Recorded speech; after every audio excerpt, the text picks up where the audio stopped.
Hello YouTube crew, I'm week 24 of my post-op surgery updates, and I came in late last week, so I know you just saw me like a couple days ago. But first off, before I get going, I just wanted to tell you guys that I was going through my comments from my last video and responding to everybody, and it means so much to me, you guys.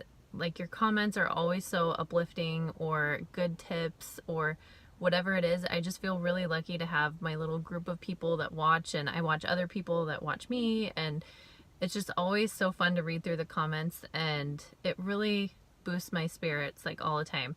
And especially when I first posted the video, I felt like I was kind of having not a crappy day again, but just, I was kind of like down on myself a little bit, and I feel like you could kind of see that in the video, maybe not, but then I started getting comments in, and you guys totally lifted my spirits, and so I just appreciate you all and taking the time to say something or whatever it is, so thank you. I'll go ahead and jump right in. My highest weight ever was 442.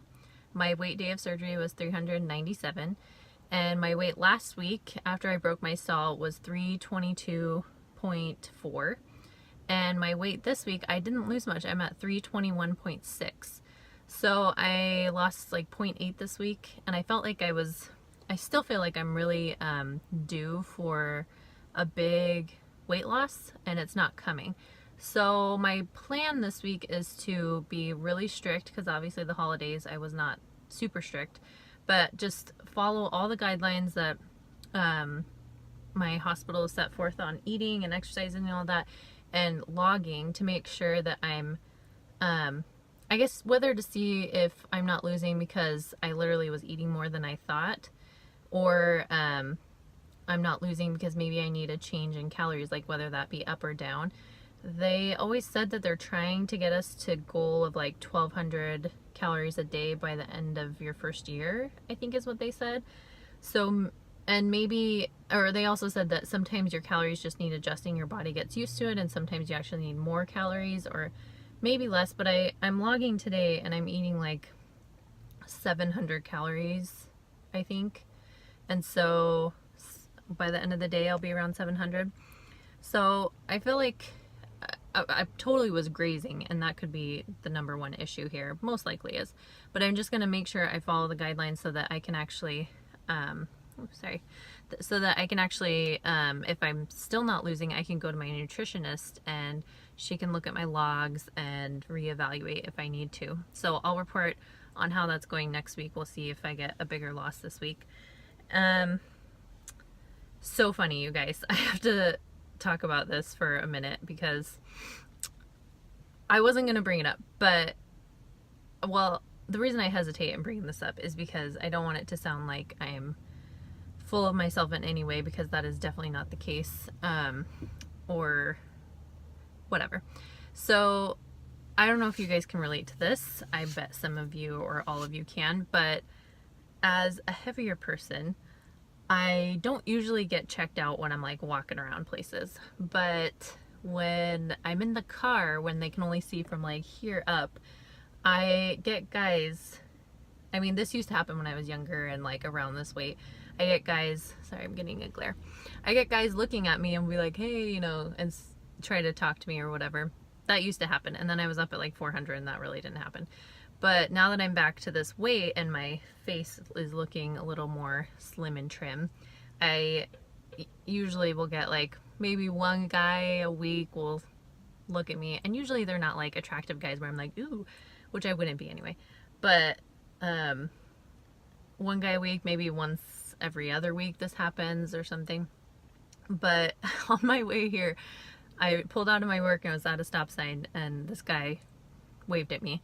And I just like, I don't work in like a super nice part of town, but I was on my way from work to here. I'm at the gym right now at Planet Fitness. And have you guys noticed that Planet Fitness is always like in sketchier areas? But I guess that's what you get for like 10 bucks a month. But anyway, so that happened, and I was like, oh, that's funny. I wonder if I should bring that up on my video, because I know Brimo brought that up one time on one of her videos, that a guy was trying to flirt with her in her car. So like, oh, that's funny. And then it happened again at a stoplight like a mile down the road. This guy was like, we were at a stoplight and he kept creeping up next to me. So I finally looked over and he was like, hey, you know, whatever. And I'm so awkward. I never know what to do. I'm always like, and I just turn away, and it doesn't like, it's not like I said, usually creepers and nothing like super attractive or anything, but it does boost your spirits. But then it happened again when I was out here. It was just this younger kid waved at me, I think because I was doing my lipstick. But anyway, it just cracks me up because I feel like if they saw me out on the street walking, you know, it's not the same because you can see full body versus just my face. But anyway, have you guys experienced that? I always, like, I didn't do anything to get this face except my parents being somehow their genes magically combined. And I didn't, you know, it has nothing really to do with me, or working for it or anything. But I've always kind of felt like at least I have a good face, but there's also the con, or the downside to that is that when you're overweight, people say, but you have such a good face, and, oh, if you just lost some weight, you'd look so good, blah, blah, blah. I hate those kind of comments. But anyway, I don't know if any of that, I'm just rambling. Anyway, it kind of boosts your spirits when you get checked out, quote unquote, but at the same time, I'm so awkward and like I would want to talk to any of these people anyway. I just thought it was funny on my way here, so I thought I'd mention it. Because I am talking about relationships too, so it kind of goes into that. Not really, but oh well.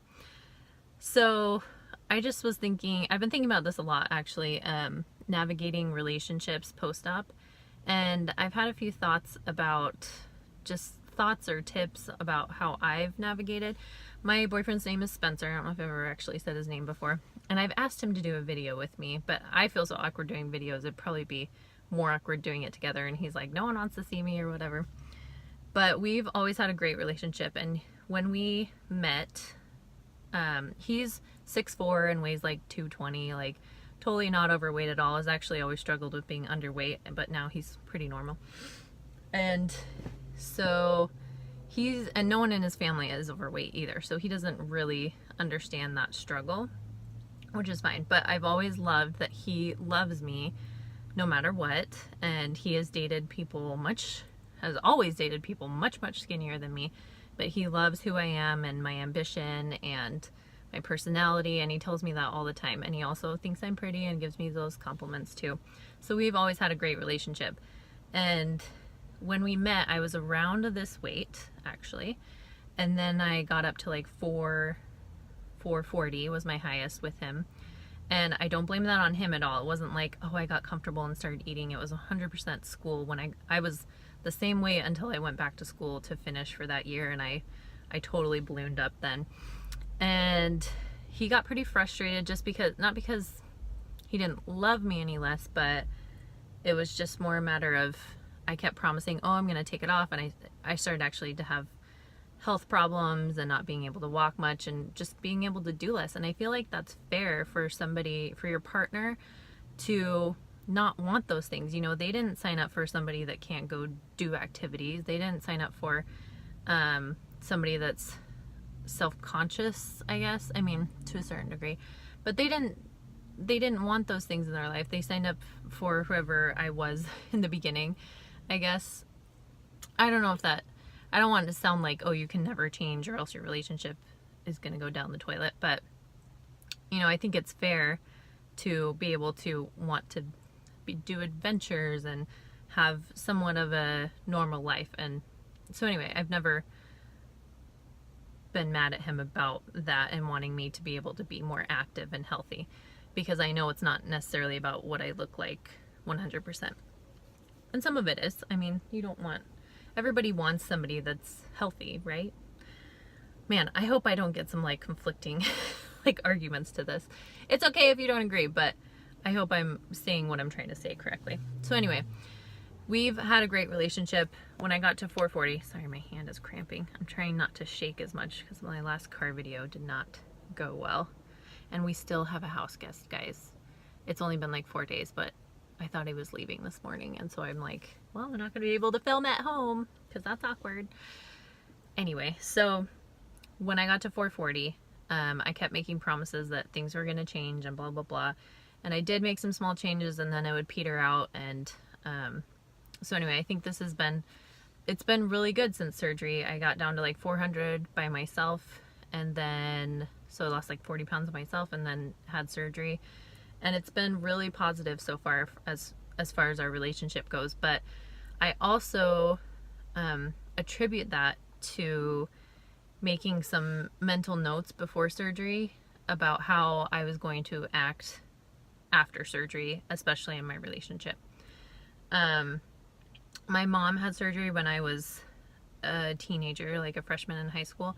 So I just remember her being so excited about all the changes that she was making and being healthier and everything, that it kind of became all that she talked about it, and was kind of consuming everybody's life in our family. And obviously we're so excited, we love our mom, but I just remember thinking that it was a lot to handle for everybody else too.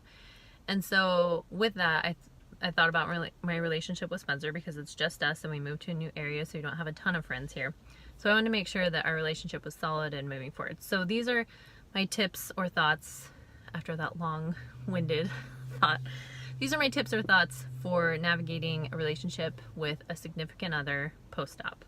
So number one, bring my notes here. Number one was, even though this is life-changing for you, for myself, or whoever it may be, and it probably is going to be life-changing for your partner too, but your relationship still goes on beyond that. Beyond this year that you have surgery, beyond everything, hopefully your relationship is still going to be moving forward and moving on. So you need to remember that that relationship has been there before, and you want it to stay after.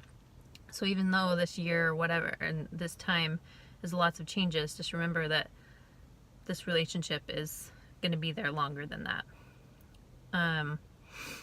Number two is, don't put all the focus on yourself. Like I said, that I think that's one of the things my mom did, and I don't blame her for that. It was very exciting, and but just remembering that it's not all about you all the time, and some of these thoughts blend together, but it's not all about you all the time, and that there's still another person there.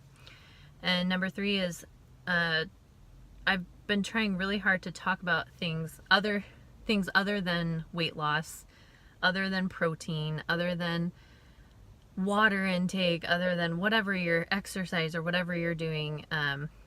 I know it's really exciting time for us, but just make sure that's not the focus of everything that you talk about. Make sure you're talking about your work, or what they're doing, or their projects, or anything that might be, that it's not just all talk about, oh, you know, in this meal I need to do this, and I really need to do this tonight because I don't know, whatever, or I'm gonna meal prep, and that's just all me. I try to really make sure that sometimes I'm so excited to talk about, especially right after surgery, I'm so excited to talk about what I'm doing, but that other person still has their feelings and their day and things that they want to talk about too. And number four is, your partner is still there, and he or she needs a boost of confidence, just like you do. I mean, at this time when your body's changing, you're probably looking for compliments, and not looking, or hoping for compliments from your significant other, and hoping that they see changes, and you're hoping that they're gonna say something and build up your confidence. But they need self-esteem boosters too, and just remember to keep complimenting them, that you love them, giving them love, however that may be, however you share your love with them. Make sure that you don't forget about that too. And my last thought was, just to choose, rather than, like me, I would tell, if I was being open or whatever, I would probably tell him my weight every single day and talk about it again. Let it run our conversations about exactly what my weight was that day or whatever. But choose significant milestones that you maybe even set with your partner, so that you're not constantly talking about weight loss, and that they can maybe look forward to those milestones with you, and then choose those milestones and celebrate them with your partner. And maybe that's every 50 pounds, or like 3 big milestones that you have on your journey, or whatever it is, so that you guys can look forward to that together, but also so that you're not just constantly talking about weight loss. And I found it, this is probably another thought, but I found it really helpful to talk about those daily things that you're struggling with, like water, or I'm cold because of surgery, or what else do we talk about? Protein, whatever. I love talking about those things on Instagram with the groups and in my videos and stuff, because people there get it, and they can relate to you a lot easier, and your partner probably says like, oh, okay, and they can't even relate to you as much as somebody on Instagram or in those groups or whatever. So I keep a lot of my daily talk about that to my groups, and then move on from there. And this is not to say that Spencer doesn't love celebrating. He loves when I hit milestones. He loves seeing my body change. I mean, obviously he's attracted to me too, and I'm attracted to him. And so we it's been great since surgery, and we talk about it often, but I'm just trying to give you a tip not to let it overrun your life, because it can happen easily. And if I didn't have you guys and have Instagram to be able to outlet those things, and my mom loves talking about it all the time too, so I have her, and if I didn't have all those things, it probably would be hard not to talk about it daily. So just treat it like that, and treat it as still your relationship. It's not just about you during this time, even though you're making significant changes. And don't discount yourself for all the changes that you've made, but make sure you focus on your relationship too. Hope I've said that well, and that you guys can relate and take some tips away from that. This week, just before I get off real quick, I am trying to drink 100 ounces of water a day, and I'm also going to report back on that along with my food, how I'm trying to keep consistent on exercise and food next week. But 100 ounces a day, like, I have to pee so bad right now, guys. It's so bad. But I'm just trying to see if that makes a significant change, and I'll report back on that next week, because 100 ounces post-op or pre-op is rough, and I'm working on it and seeing if it makes any big changes. So anyway, that's all I have this week, and thank you again for all your comments and encouraging me, and I'll see you again next week. See you guys. Love ya.